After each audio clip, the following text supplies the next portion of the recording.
All right, so last week we talked about things called sequences, and that was just a list of numbers that had some sort of pattern. Arithmetic was you added to get to the next term, geometric you multiplied to get to the next term. This week we're going to talk about these things called series, and they're similar, except there's one thing we've got to do.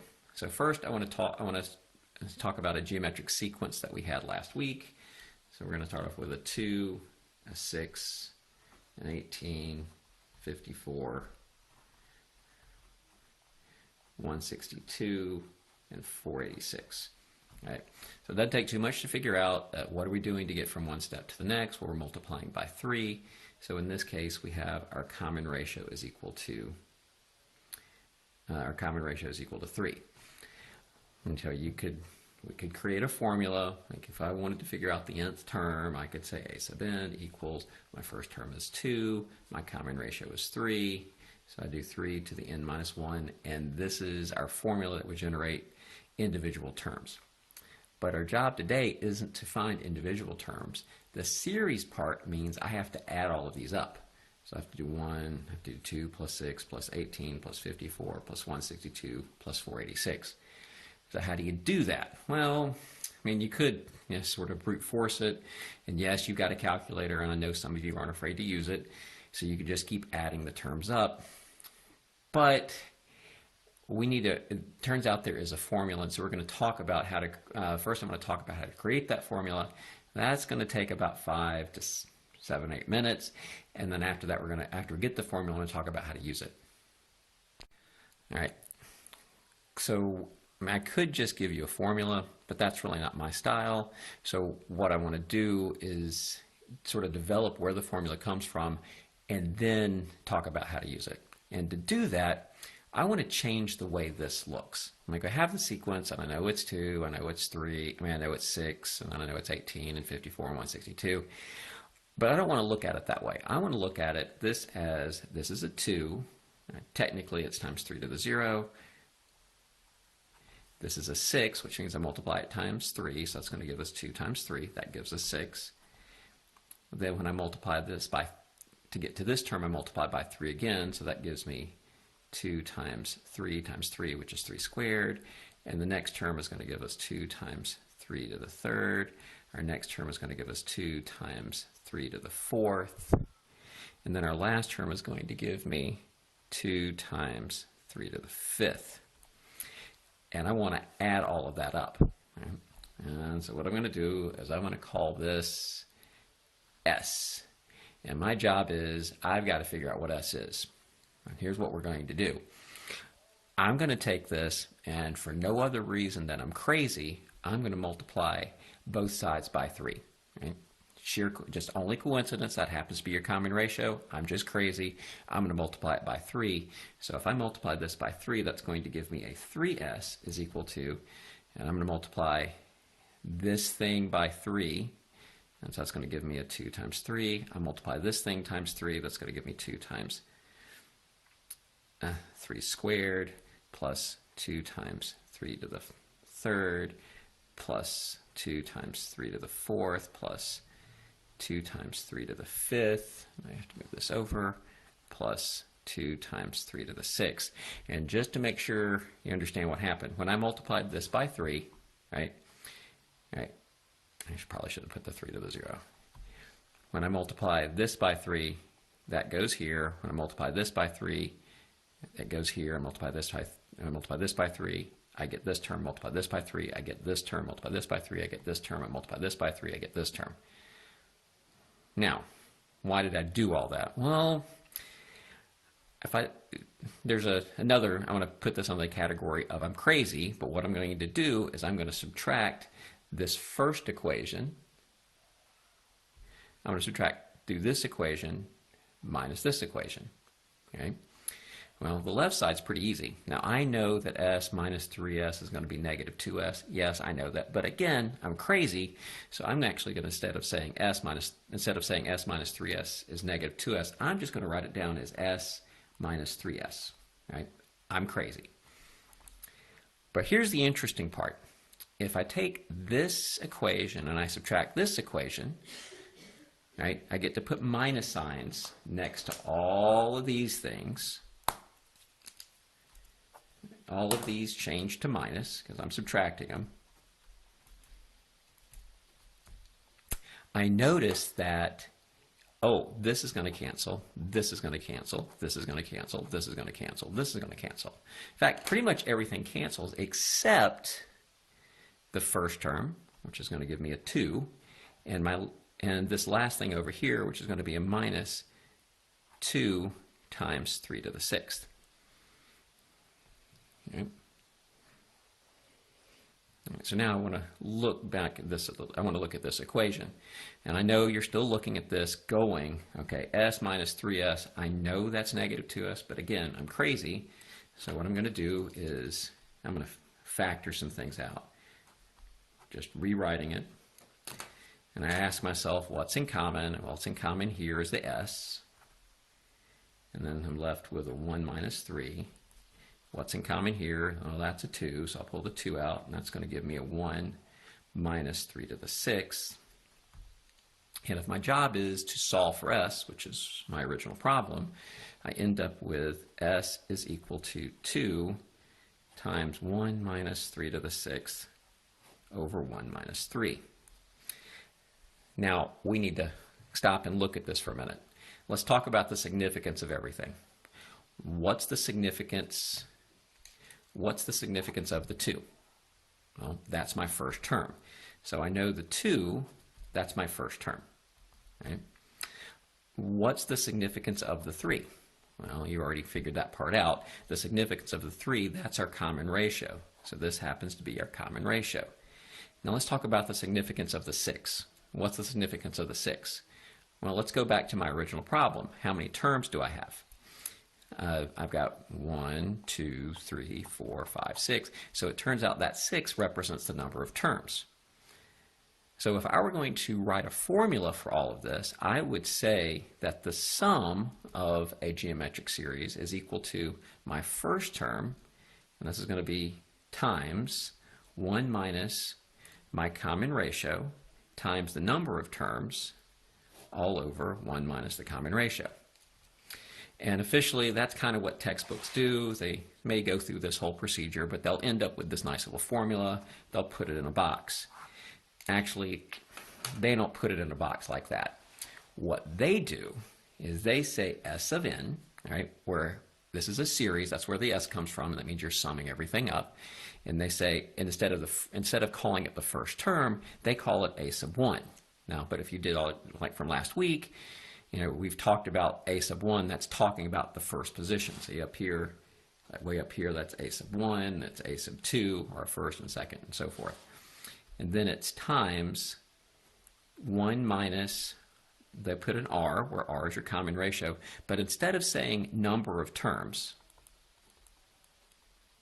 which is what I always think about, they put an N there. And so you need to realize that anytime you see that N, that represents number of terms, and that's all over 1 minus R.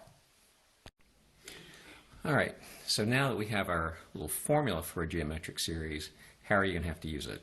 Well, Khan Academy only has a couple of problems that you got to know how to do. So I'm going to give you an example of the 2 types of problems that you'll have to do tomorrow or tonight. First type of problem they'll say is find the sum of the first, and it varies, but the example I'm going to do, I'm going to say find the sum of the first 5 terms. Now, as far as finding the sum of the first 5 terms, the official notation for that is going to be S of 5, whatever this is, that's how many terms you're adding up. And I've got to give you some conditions. So if the conditions they'll probably tell you are find the sum of the first 5 terms if the first term, let's say the first term's a 4, and your common ratio is a 3. So I'm going to call this definitely a level 1 problem. Not much going on in it. Do you know how to use the formula? And as far as the formula goes, you need to know the first term, because that goes here, so that's going to give us a 4. And then you multiply it 1 minus your common ratio, in this case is 3. how many terms you have, 5, so whatever the term is, that's your exponent, so that's going to be a 5. Then it's over 1 minus your common ratio again, which is 3. Basically, plug all that into your calculator. I mean, I'd probably do this part first, multiply it by 4, and then divide by -2.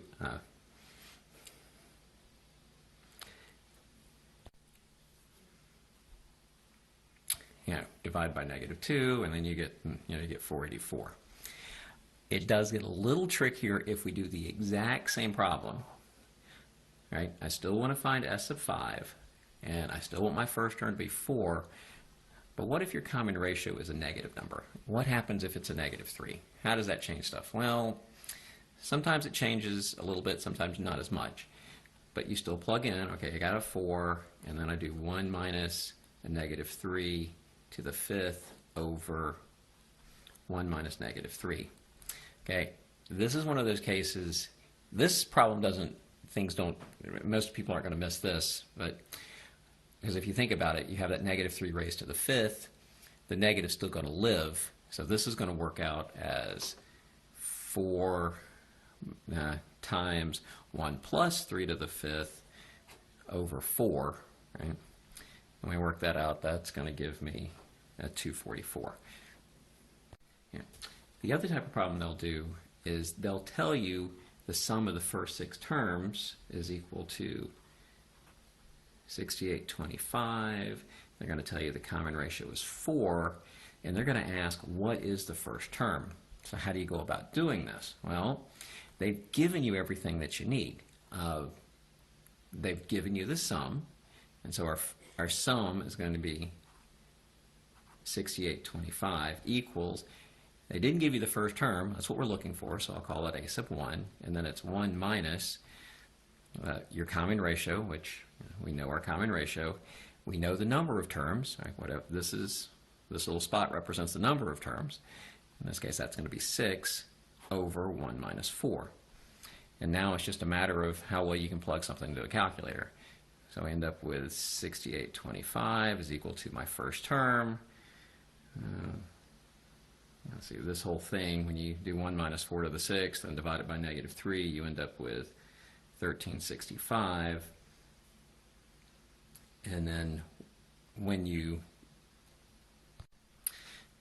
divide both sides by 1365, and you find out your first term's equal to 5. So those are the two types of problems. Now, later in the week, we're going to have to do harder problems, but I want to use Khan Academy, and this is pretty much all Khan Academy asks for right now. All right, so what we've just done is basically the first assignment, and that can all be summarized as this one little formula where it's S of n is equal to the first term times 1 minus your common ratio to the number of terms over 1 minus common ratio. But the way Khan Academy is probably going to have it written as S parentheses n, because they don't like using subscripts, is equal to A parentheses 1 times 1 minus r to the n over 1 minus r. Right? Now, the next section I'm giving you has to do with word problems. And for the most part, the word problems are exactly like what we did. They're really obvious about what your first term is. They're really obvious about what your common ratio is. And they're asking for the total amount. And anytime they're asking for the total amount, right, you're using this formula. There were a couple of things I want to make sure you're clear on. One is, they talked about this monkey swinging, and they talked about an arc length. And when they talk about the monkey swinging, if you think about a monkey, as a swing, you don't go quite as high as you did before.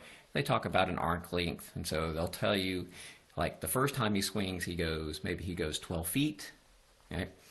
And then every other swing is some fraction of that, like maybe, let's say it's 3/4, right?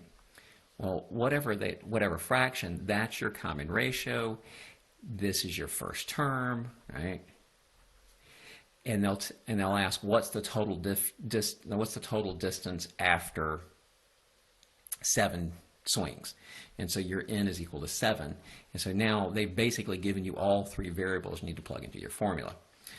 Sometimes they're kind of sneaky and they'll ask what the first term is, where they'll give you the total length, they'll give you the common ratio, and the number of terms, so you have to solve just like we did in the previous problem. The one place where it may be not as obvious to figure out your common ratio is actually similar to the word problems that I gave you on Friday. And there, they're giving you some sort of percentage. So, for example, let's say, and there was one example where like somebody started his salary, let's say his first year salary, right, was $40,000. And he gets, and this person gets a 3% raise every year, right? Per year. All right. So, and they want to know, well, what's his total income after 15 years, right? So there's that word total income after 15 years, right? So they're throwing all the key terms out. The first year, we know that's our first term. Total income after 15 years, well, we know our N is going to be 15. Okay? The thing you may not figure out, and this is, if you didn't understand, or you didn't watch the video before, you really need to look back, because when they talk about percent increase or percent decrease, that's going to be our common ratio. In this case, since we're increasing by 3% per year, your common ratio is going to be 1.03, because we're increasing, right?